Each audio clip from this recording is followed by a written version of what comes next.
I said, what you say? He said, they told me to come in here, find the biggest, blackest guy, and hit that motherfucker right in the goddamn jaw and knock him out. I said, get him right now. Grab him, put him down on his knees. So when they got him on his knees, I pulled out the sword of justice and I carved Snitch in his forehead. Sorry to interrupt the story, y'all, but I just dropped my new short horror film on my Patreon. I'm gonna have the link pinned at the top of the comment section. After this video ends, y'all make sure y'all go check it out. So me and the homies at the table playing dominoes, and it's Tuesday. Now y'all know every Tuesday we get a brand new shipment of inmates. So it's two white guys and this brown skinned dude come up in there, right? Now, I'm not really paying them no attention. Why? Because I already got a cellie. Me and Al is cellmates, so I ain't really too worried about, checking out who coming up here. Beyond the fact that it could be a gang member that might cause problems. It could be somebody that I have beef with in another side of the prison or at a different prison. But when I see the two white dudes and the brown skinned dude, I'm like, all right, yeah, they ain't about nothing. So I'm just doing my thing, right?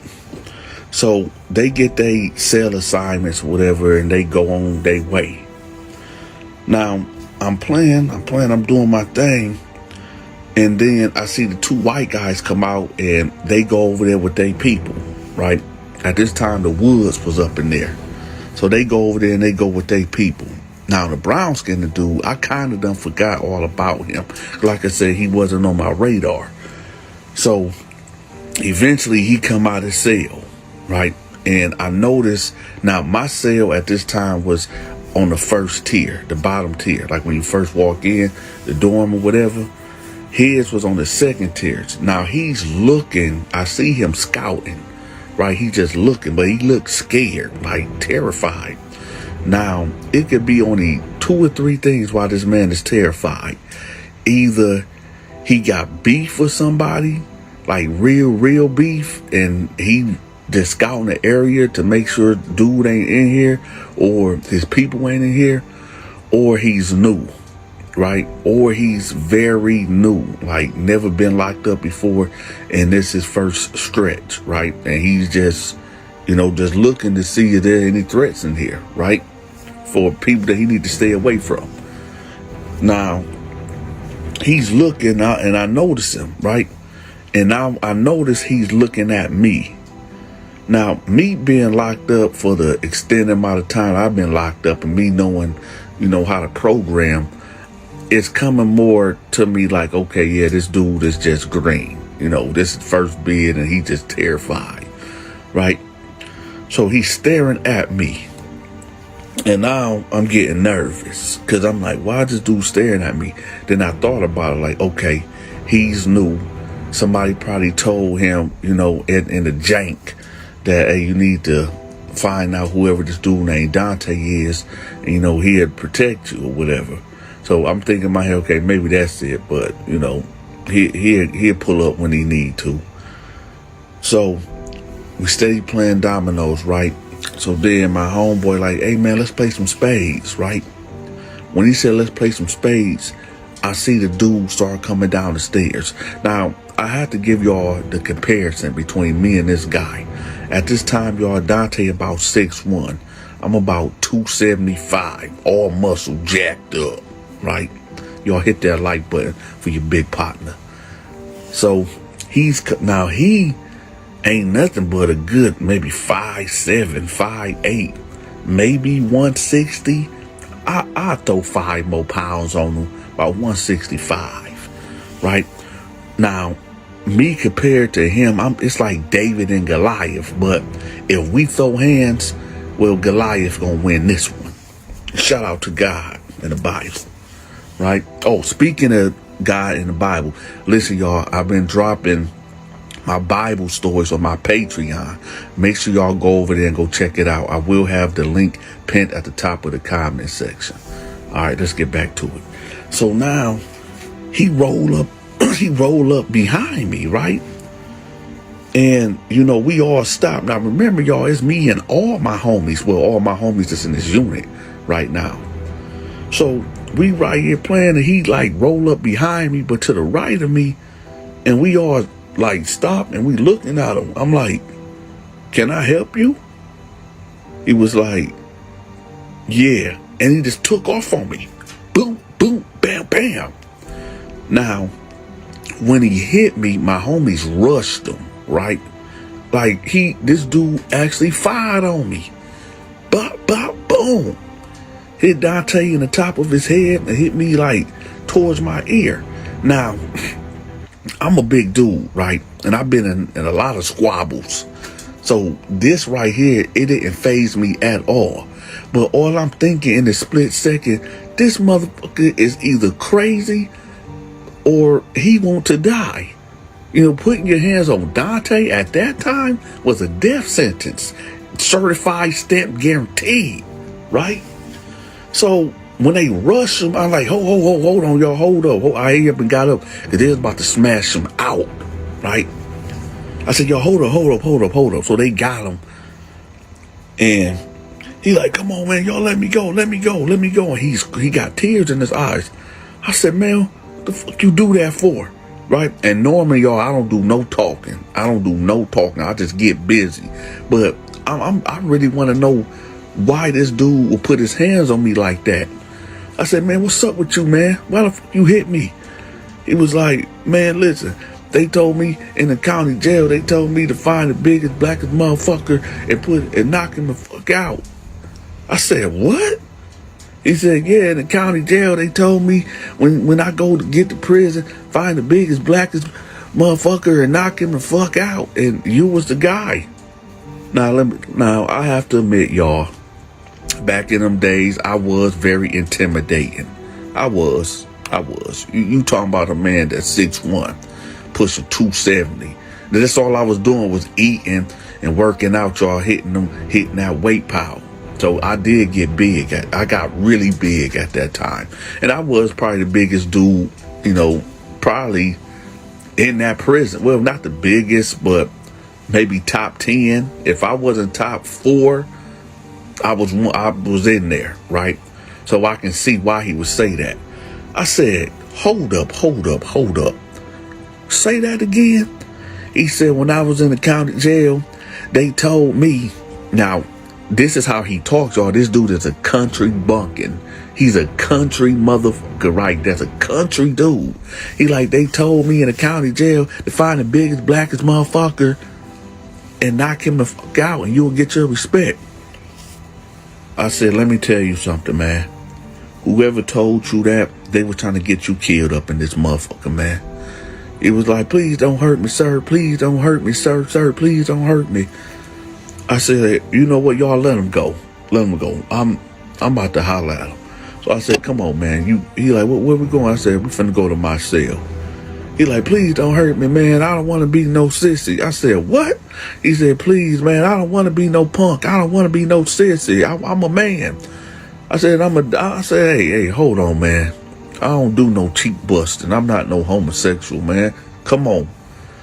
So he get up, right? Because they had him laid down, like pent down on the ground, right? I could have did him dirty. So he get up and he followed me to my cell, right? I tell him sit down right there on the desk, and I sit down on my bed. So Al come out of nowhere like, hey, what's going on? I said, I got this. I'm talking to this little nigga, man. He like, oh, okay. So Al walk off. I said, listen, man, I'm assuming this is your first time ever going to prison. He was like, yes, sir. I said, listen, whoever told you about prison, man, throw that out your mind right now. Because what you just did to me, if anybody else would have done that, listen, the angels must have been with you. Because if anybody else would have done that, they would be dead right now, or wishing they was, or in so much pain that they might want to end it all themselves. You understand me? He said, yes, sir. I said, listen, man, where you from? He was like, I'm from Mobile, Alabama. I said, okay, that figures. That figures. Right? I said, what did you do to get locked up? Well, I kind of fell on hard times and these guys I was rolling with, they told me, we can get some money and some food real quick, because we were living in what y'all call a trap house, a junkie house. Now, for those that don't know what a trap house is, or a junkie house, it's basically where drug addicts congregate at. You know what I mean? So, yeah. So I said, you a drug addict? He said, oh no, I don't touch that shit. But no, I never did drugs. I'm drug free, man. But now, basically what happened was, this guy said we can get some money and some pizza. So basically, the whole plan was, we call the guy over there, and when we get there, to come out to knock on the door, we just jump him, take the pizza, take the money. I said, okay, so what happened? He said, well, when the pizza guy got there, just one of my friends, so he ain't my friend no more because he told on me, but he hands me a gun. He hands me a piece. And I'm like, what is this for? And he was like, just hold it on. Just hold on when we jack him, just in case if you trying to fight, just to scare him.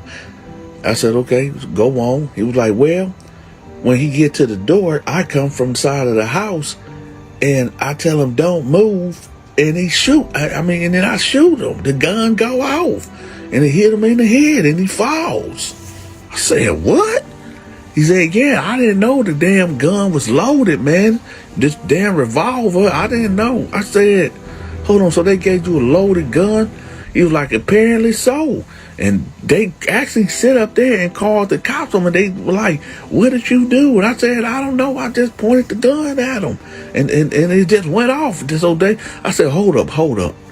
So after you shot him, the guys that put you up to it, to set this whole thing up, called the police on you? He said, yeah, they called the police right then and there. And I just sat there on the porch because I felt bad that I, took this guy's life. And well, I'm here now. I said, you know what? Now listen, y'all. I'm going to be real with y'all. Okay? And everything that I say from this moment forth, okay? Y'all got to understand, in prison is not like the real world, okay? In prison, there's rules that you must follow. And if you violate these rules, what's the saying? If you violate, I demonstrate. Well, this dude has so many violations inside of him. And what I mean by that is like this dude was dumb. And this ain't no shot to Alabama or nothing like that. But this dude was really dumb. Like dumb. Like doofus, dumb. And I knew right then. I had like a premonition, y'all. When you would like on the movies, when they say somebody having a premonition and they can see like in the future of things going wrong. Well, I seen all type of bad things going wrong with this dude. Now, I'm going to be real with y'all. I did kind of feel sorry for him because I'm like, man, he don't supposed to be here. He ain't no killer. This dude is an accidental killer. And there's a lot of dudes that's in prison that's like that. It's just like him. That don't supposed to be there. They done made one mistake. But unfortunately, that mistake took somebody's life. And well, what do you do at that point? You can't charge it to the game, to their stupidity. Nah. Consequences and repercussions. So anyway, I'm like, I want to protect this dude, but I know it's going to cost me. I know because I know this dude going to need protection because he's going to get taken advantage of for sure. Because this prison that we in, it ain't nothing but predators and prey. And obviously you can tell this dude is going to be served up like a lobster on a platter, right? Or a roasted pig with an apple in his mouth. There's too many predators around here. You got Freaky Freddy around here. You got Sweet Low around here. You got Big Thomas around here. I'm naming these names because these are the dudes that's going to take full press court advantage on him, right? And I ain't talking about, well, let's continue the story. My fault, y'all. So anyway, I'm sitting on the bed and I'm like, listen, man, let me tell you how prison work. I said, do you got anybody out there that's gonna be sending you money? He like, no, not really, man. I ain't actually talked to my folks in damn near 3 years now. I said, so you ain't getting no support from the outside, huh? He said, no, I'm doing what they call living off the land. You know, they provide us 3 meals a day up in here. I said, yeah, yeah. I said, well, listen, the first thing, never gamble. Don't gamble up in here. Do you gamble? He like, no, I mean, I play little cards. See, I play goldfish. I said, okay, I don't think nobody in here play goldfish, but okay. I said, well, since you play goldfish, don't gamble with nobody, okay? A lot of these dudes that be playing cards in here, they be cheating like a mug. They be card counting. They be bending the corners on some of these cards. I'm just giving away all the tricks and trades how dudes be cheating in these gambling card games. I said, well, don't gamble. He was like, okay. I said, another thing, don't borrow nothing from nobody, because number one, obviously, you cannot pay it back. You ain't got the resources to pay it back. And the moment that you can't pay something back, you're going to get beat up. You're going to get hands put on you. Now, I spared you today.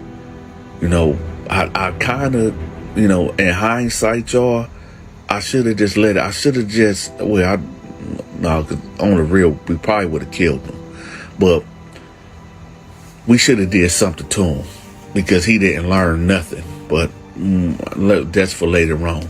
So I'm like, you know, don't ever borrow nothing from nobody because you won't be able to pay it back. And he was like, okay, what if I get hungry? What if I get hungry? I said, what about it? You know, you get 3 meals a day. He like, I said, do you know how to hustle? He was like, yeah, man, I sold a couple bud back in Alabama. I said, well, but me just thinking about this dude, I couldn't even put him next to somebody, you know, to hit him off with a little something. So these dudes would have ran circles around him, right? They would have played him out of the bud. But, as I'm talking to him, I'm not going to go into great detail about other things I talked to him about. It was basically warning him to stay away from certain guys or whatever.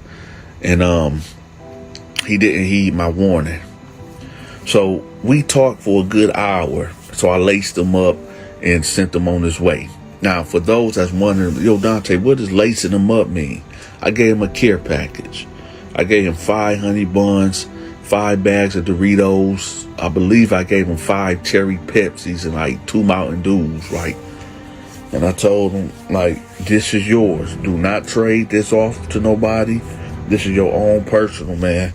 I can't give you nothing else. And normally, y'all, I don't give people no care packages. But it was just something about this dude. I said, he ain't gonna survive in here, man. I already knew his fate.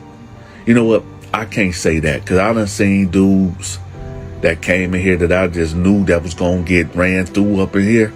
But then they actually turned out to be a monster, you know.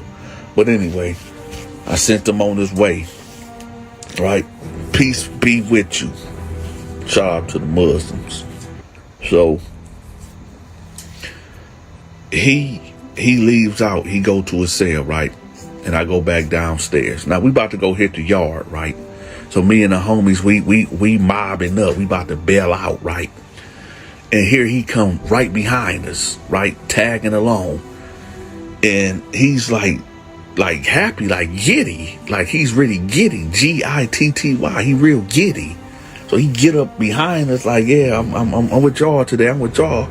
So my homies looking at me like, man, who the fuck is this dude?